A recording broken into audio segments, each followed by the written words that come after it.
নমস্কার বন্ধুরা, আজকে রেসিপি হচ্ছে শিম বাটা। শিম বাটা বানানোর জন্য প্রথমেই শিমকে ভাপিয়ে নিতে হবে। কড়াইতে দিয়ে দিলাম জল আর দিয়ে দিলাম অল্প নুন, দিয়ে শিমটাকে ভাপিয়ে তুলে নিয়ে ঠান্ডা জলে দিয়ে কিছু সময় রেখে ঠান্ডা করে নিতে হবে।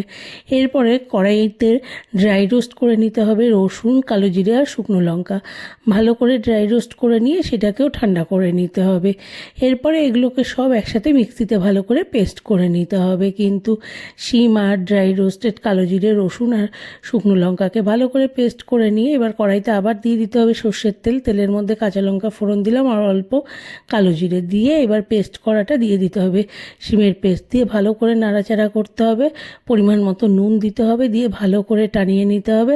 একদম টেনে গেলে গিয়ে রেডি হয়ে যাবে গিয়ে কিন্তু দারুণ স্বাদের শিম বাটা। রেসিপিটা কেমন লাগলো সবাই একটু কমেন্ট করে জানাবেন, লাইক করবেন, শেয়ার করবেন। আমার চ্যানেলটাকে সবাই প্লিজ একটু সাবস্ক্রাইব করে নেবেন। অনেক অনেক ধন্যবাদ।